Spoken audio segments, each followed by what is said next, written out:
OTAN, Outreach and Technical Assistance Network.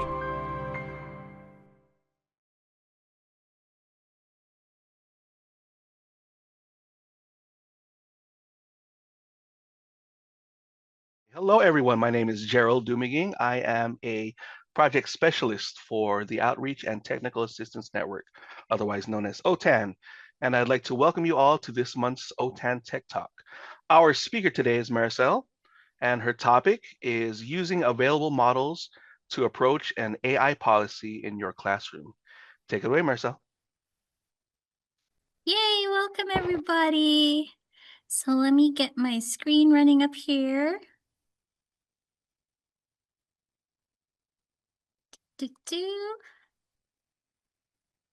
Alrighty, so as Gerald said, if you have any questions, just go ahead and put it in the chat and I'll answer them after we record. But these days AI is everywhere, and there's even a policy that's going around that says AI should not be able to give legal advice or medical advice. So, in spite of inspiration of that, I'm going to be talking about using what you have already, available models to kind of begin approaching a policy for your classroom. So this is how you would think about getting started and what you can do to get started. This is a picture of me. It is not an AI generated photo, but it's just a regular old picture that was taken by a human. All right, so one way that you can start or begin to address a policy or create a policy for your classroom is address the standards.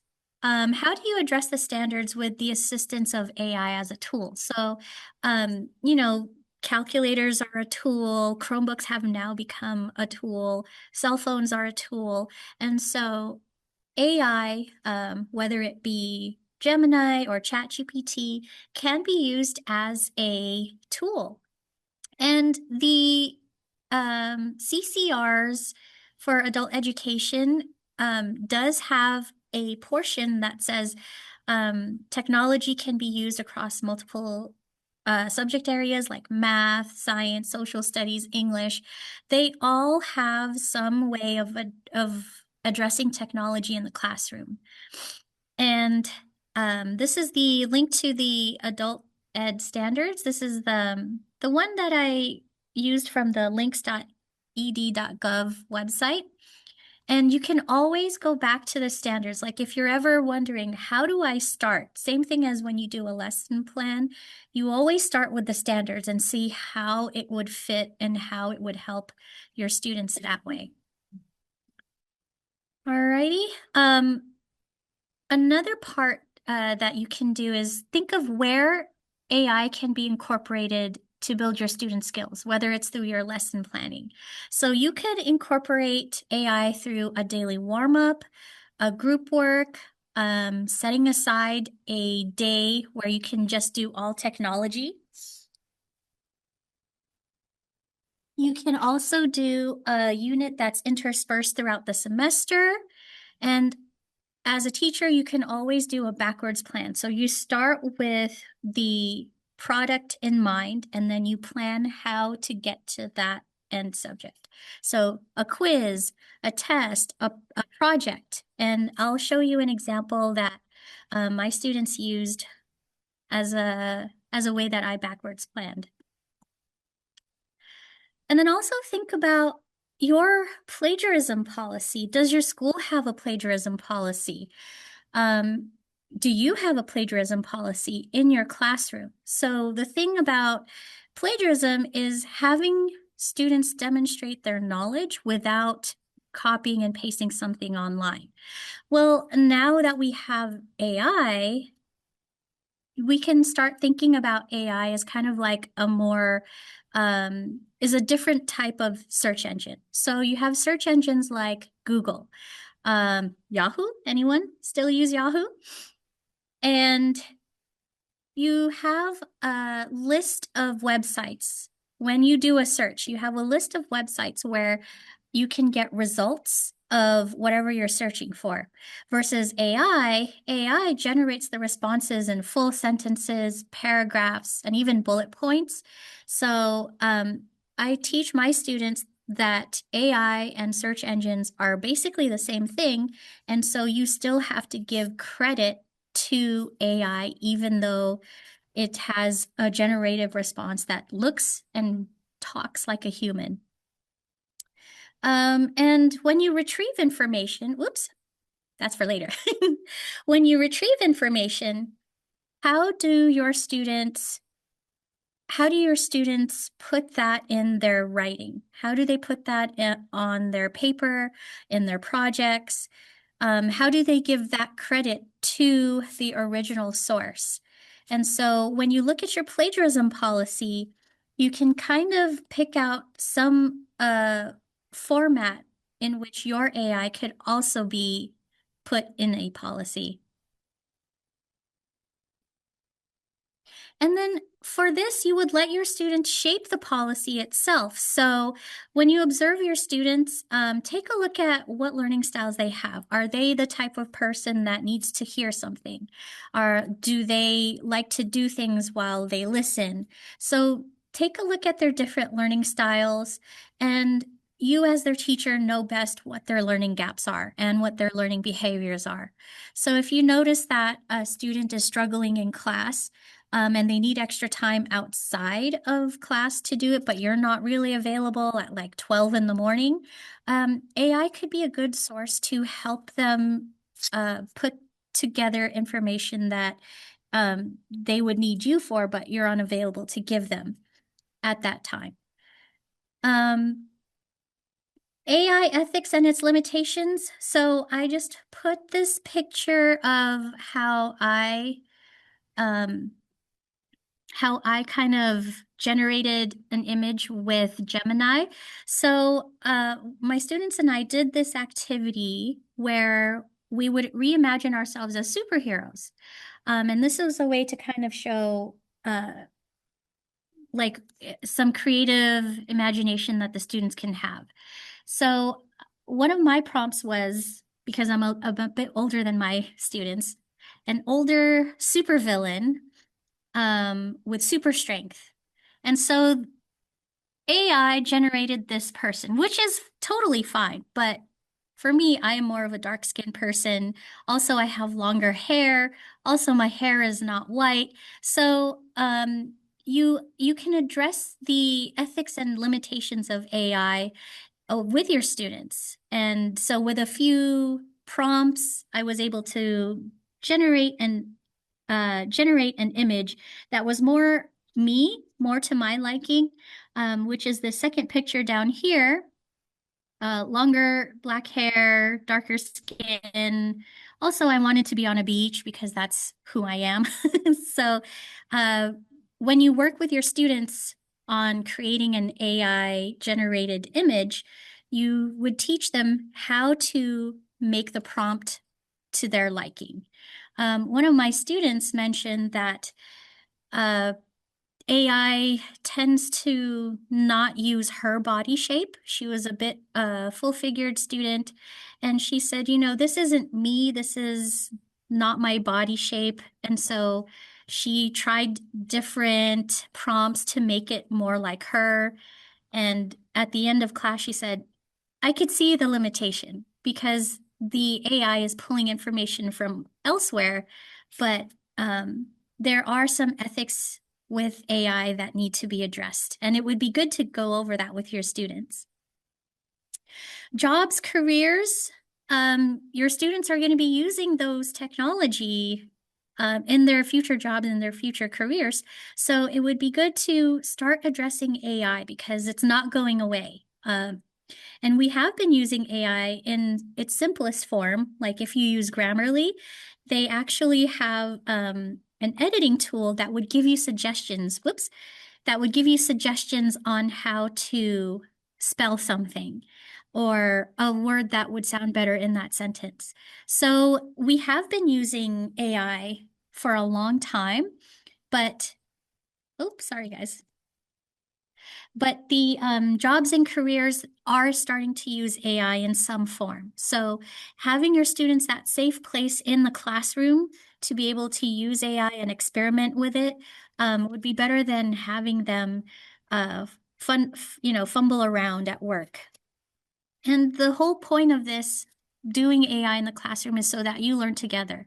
I learn from my students, how they use AI. And when you learn together, you kind of discover the different uses with AI that your students do, but you've never thought of before. So it's nice to learn together with your students. So I wanted to give you a little bit of an experience. I already mentioned that one of my students thought that the AI was not very accurate. So one of my assignments for my students was to create a presentation using an AI generated prompt. So that one was if you could be a superhero, what would you be? What would your superpowers be? What would your costume look like? And how would you help people? Or if you were a supervillain, the opposite, right? So I selected some of the students' work that show it's not AI generated response. And you can see that because in this first one, the I is lowercase. And as you know, our students make that mistake where they don't capitalize the I's. So this one, if I could be a superhero or supervillain, I guess I would be a superhero. My superpowers would probably be to see part of the future, the ability to control water and air, be invisible and strong, and I feel like it would be useful to help the community in all aspects. My costume would be a dark violet full-length bodysuit with a white cape. So the image is actually from Gemini because you can tell with that little symbol at the bottom that it was an AI-generated image using Gemini. And they got the costume, or AI got the costume pretty accurate. But what my student mentioned was the hair was inaccurate. She had dyed red hair, and so adjusted the prompt to have dyed red hair. The other one here was very detailed, and I kind of wanted to show how much detail this student put in her prompt. And when she generated this image the first time, she said it was perfect. She wouldn't change anything about it. And so these are just some student examples that I wanted to share with you, just to kind of show how much work AI prompts need in order to get the results that you would want. So when you are thinking of using or creating an AI policy, think of how your students would be using it. The way that I used it with my students here is that we did it together. We did it as an entire class.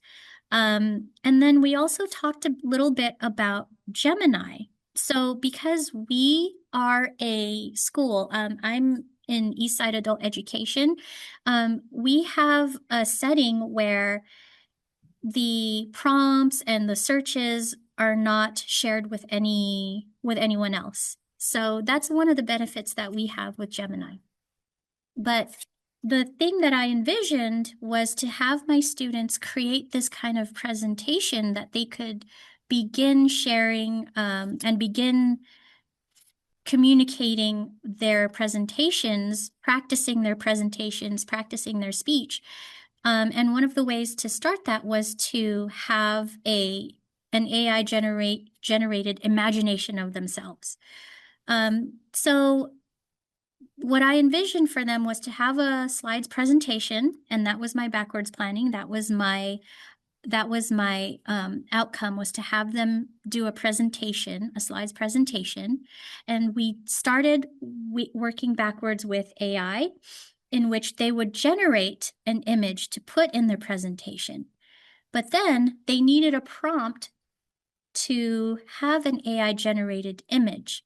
And that's where I came up with, do a superhero. Or if you don't want to be a superhero, be a supervillain. What would you have done?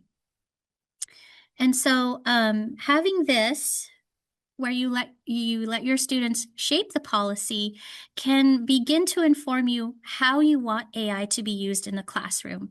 So for me, I have explicitly told my students to use it as a tool to help you generate images, to help you come up with an imagination that maybe you haven't thought of before.